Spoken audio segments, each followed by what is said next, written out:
Lumalabas na issue tungkol kay Kim Chiu. Eto na nga, nagbebenta raw siya ng property at natukoy na nga na ito ay sa La Vista kung saan siya naninirahan ngayon. At ayon sa aming source, ay talagang kinakailangan talagang ibenta ni Kim Chiu ang kanyang property, ang kanyang bahay na matagal niya nang pinundar at pinaghirapan, dugo, pawis at pagtatrabaho ang kanyang naipundar dyan. Dahil nga daw, meron daw partisipasyon dyan ang kanyang isa sa kaanak. Kaya naman kinakailangan niyang ibenta niyan para magkaroon daw ng wala ng power o magkaroon ng wala na talagang power o wala ng say kung sino man ang tinutukoy na miyembro ng kanyang pamilya.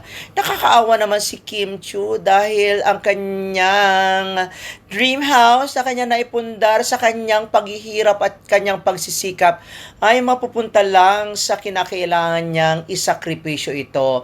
At yun na nga, sinasabi ng ibang mga netizen ng ibang Kim Pauladia na meron daw sa Forge Park itong si Kim nalilipatan. Pero merong iba namang version na meron daw na biling BGC sa BGC na isang kondo ang Kim Pao, ibig sabihin ng Kim Pao, si Kim at saka si Paul Avellino noon pang November o December last year. Yan daw ay pinag-usapan na at pinagplanuhan bago pa ibenta ang kanyang property dito sa Quezon City. Kasi teka muna, nag-iisip nga ako, ilan ba ang property ni Kim dyan sa Quezon City? Alam ko meron siyang condo at meron siyang bahay. Wala na akong alam kung meron pa siyang isang bahay na pangmalakasan.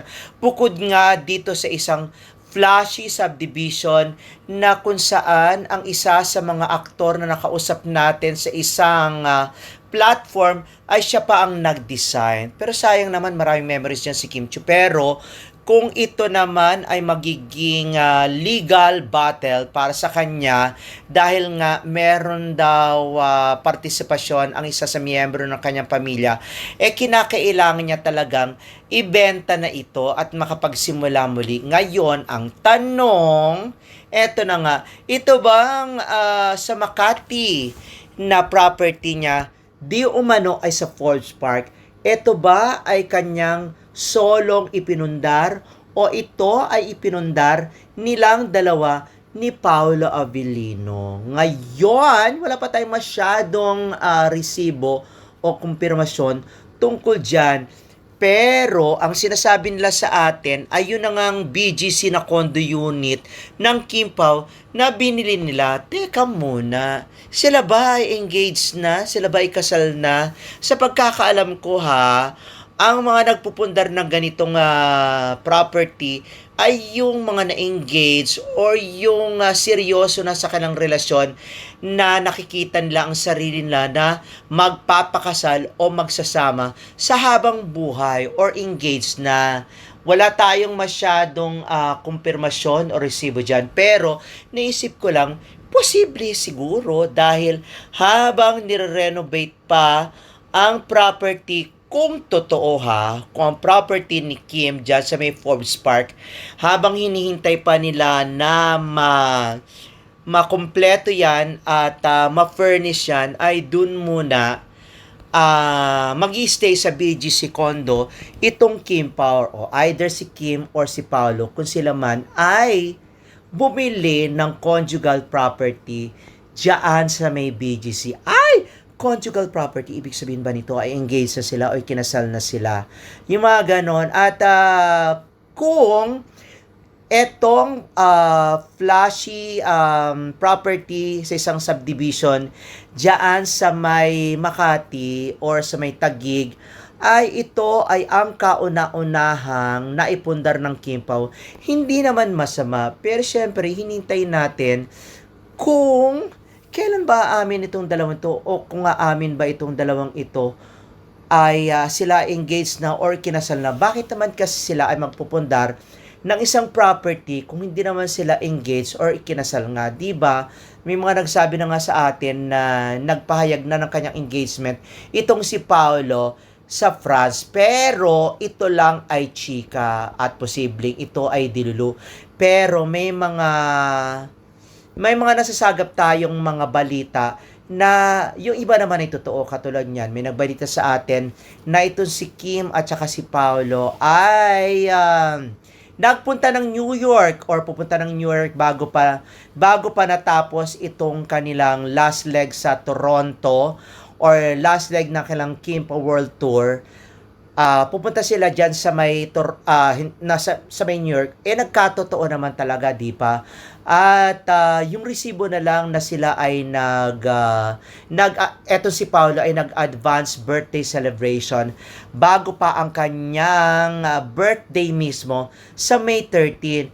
Pero kung ano man ang desisyon ng Kim Pao tungkol sa sinasabing BGC condo nila na kung saan sila titira or etong Forbes Park na property or sa Makati na property na sila ay titira ngayon, hintayin na lang natin ang kanilang kumpirmasyon kasi mahirap naman kasi magsabi kung ito man ay totoo, hindi, or kung ito man ay dilululong kasi nga ang narinig lang natin ay pawang mga espekulasyon, mga comments, mga haka-haka. Kaya hihintay na lang natin. Ang importante ay masaya itong dalawang ito at sila ay okay naman sa kanilang relasyon. At ngayon ay hinintay na lang natin ang susunod na mga paayuda nitong dalawang ito dahil ito daw si Kim ay merong project kasama si Ryan Bang. For now, abangers na lang tayo, no? Sa ngayon, wala pang confirmed na balita na sina Kim Chiu at Paolo Avellino ay bumili na talaga ng condo sa BGC. Ang umiikot online ay puro rumors, fan theories at blind item style na usapan lang. May mga articles at vlog nagsasabing may alleged condo o live-in rumors, pero wala pang direct confirmation mula mismo kina Kim at Paolo. Pero kung tatanungin kung carry o di-carry, sobrang carry nila financially kung gugustuhin nila. Pareho silang established stars. Sunod-sunod ang projects nila. May endorsements, may concerts, world tour pa ang Kim Pao. Pareho ng matagal sa industriya. Sa totoo lang, maraming celebrities ang bumibili ng property sa BGC dahil malapit sa ABS-CBN at business districts. Secure at private, magandang investment, convenient sa lifestyle ng artista. Kaya believable para sa fans na kaya nilang magkaroon ng condo doon. Ang hindi lang sure ay kung totoo bang may nabili na silang shared condo. Nakakadagdag din sa intriga kasi lately parang mas open at sweet sila sa isa't isa sa interviews at public appearances. Marami ring fans online ang convinced na may something deeper na talaga between them. Ang interesting dito, kahit hindi sila diretsahang umaamin, parang hindi na rin nila totally dinidismiss ang mga hinala ng tao. Kaya lalo tuloy nabubuo ang baka seryoso na talaga narrative ng fans. So overall, condo rumor, unconfirmed pa. Kayang bumili sa BGC? Oh, possible ba? Very possible. Proven na. Sa tingin ko, normal lang na maraming naniniwala sa balitang ito. Dahil obvious naman na malakas talaga ang chemistry ni Kim Chiu at Paolo Avellino. On-screen man o off-screen. Pero bilang viewers at fans, importante pa rin ihiwalay ang rumors sa confirmed facts. Sa ngayon kasi, wala pang direktang pag-amin o solid proof na may condo silang binili sa BGC o nagsasama na talaga. Ang karamihan ng usapan ay galing sa fan speculation, showbiz discussions, at blind item style reports. Pero kung pag-usapan kung believable ba ang balita, oo, believable siya. Pareho silang financially stable at successful. Sunod-sunod ang projects, malalakas ang endorsements, at pati world tour nila ay malakas ang support ng fans. Kaya hindi malabong kaya nilang bumili ng luxury condo kung gugustuhin nila. Ang mas nagpapakilig sa fans ay yung closeness nila lately. Halata sa interviews na komportable sila sa isa't isa. Si Kim mismo nagsabi na she feels secure kapag katrabaho si Paolo, habang si Paolo naman aminadong protective siya kay Kim. Dagdag pa rito ang mga sweet moments nila sa public appearances at tours. Kaya lalo tuloy lumalakas ang paniniwala ng fans na baka may deeper relationship na talaga. Kahit sa Reddit at social media, marami ng comments na hindi na sila totally nagde-deny. Ang masasabi ko, kung totoo man ang condo issue, parang natural progression lang iyon sa closeness nila. Kung hindi naman totoo, posible ring nadadala lang ang fans sa sobrang effective nilang tandem at chemistry. At the end of the day, mas okay pa rin na manggaling mismo kina Kim at Paulo ang confirmation kaysa umasa lang sa rumors. Pero aminin man natin o hindi, isa talaga sila ngayon sa pinaka-pinag-usapang love team sa showbiz dahil ramdam ng tao na may genuine connection silang dalawa. Maraming fans ang talagang kinilig at na-excite sa balitang umano'y may condo na raw sina Kim Chiu at Paulo Avellino sa BGC dahil para sa marami, parang simbolo ito na mas lumalalim na ang closeness nila. Kahit wala pang official confirmation, naiintindihan kung bakit mabilis itong pinag-usapan online.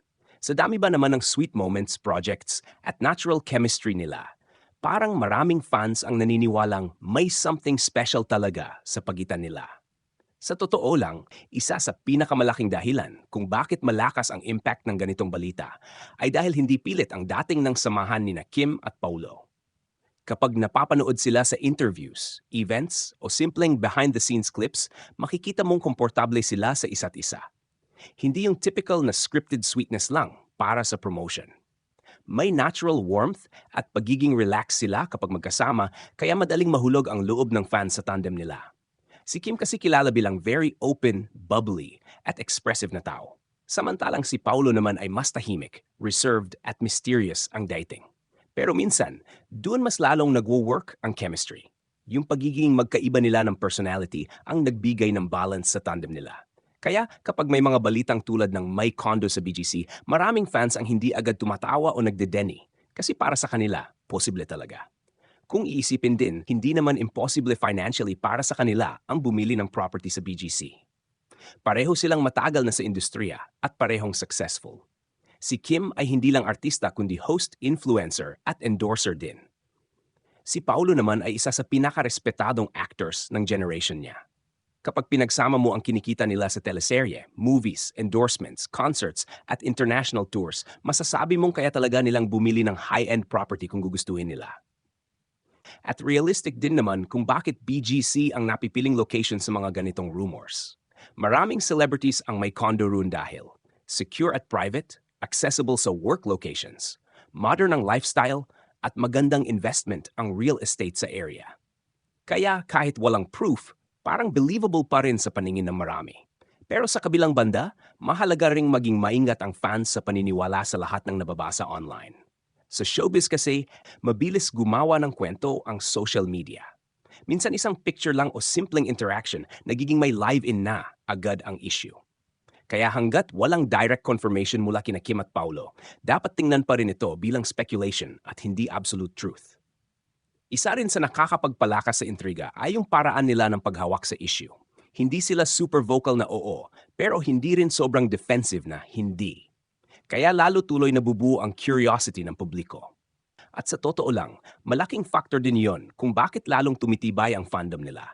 Gustong-gusto kasi ng fans yung excitement ng may possibility pero hindi pa totally confirmed. Ang maganda rin sa tandem nila ay parang parehong matured na sina Kim at Paulo ngayon pagdating sa relationships at career.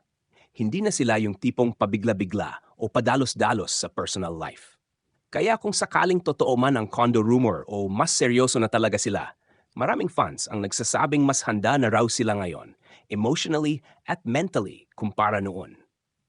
May ibang netizens ding nagsasabi na kung totoong may property silang dalawa, maaring investment din iyon at hindi agad ibig sabihin ay live-in setup. Sa entertainment industry, common din naman na bumibili ng condo bilang business move o future asset. Kaya minsan, nadadagdagan lang ang romantic angle dahil sikat silang love team. Pero aminin man natin o hindi, malaking dahilan kung bakit mainit ang usapang ito ay dahil marami talagang tao ang gusto silang makitang maging totoong magkapareha. Ramdam kasi ng fans na may sincerity at comfort level silang hindi madaling i-fake. At kapag may genuine connection na nakikita ang publiko, natural lang na lahat ng maliit na detalye ay binibigyan ng meaning. Sa huli, ang pinakamahalaga pa rin ay respeto sa personal lives nila. Mas maganda pa ring manggaling mismo kina Kim at Paulo ang totoong estado ng relasyon nila kaysa puro assumptions lang online. Pero bilang showbiz topic, understandable kung bakit kinikilig at na-excite ang fans. Dahil sa panahon ngayon, bihira rin ang tambalang may chemistry na parehong nakakakilig at mukhang genuine sa paningin ng marami. Isa pang interesting na may dadagdag sa balitang ito ay kung paano unti-unting nagbabago ang image ni na Kim Chiu at Paulo Avellino sa mata ng publiko. Dati kasi, maraming nakakakita sa kanila bilang simpleng on-screen partners lang. Pero habang tumatagal, parang nagiging mas real at mas personal ang tingin ng tao sa samahan nila. Kaya kahit simpleng sightings, sweet gestures o rumors tungkol sa condo, agad itong nagiging malaking usapan online.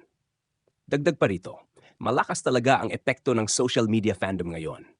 Kapag may isang post, photo o blind item tungkol sa kanila, mabilis itong napapansin at napapalaki ng netizens.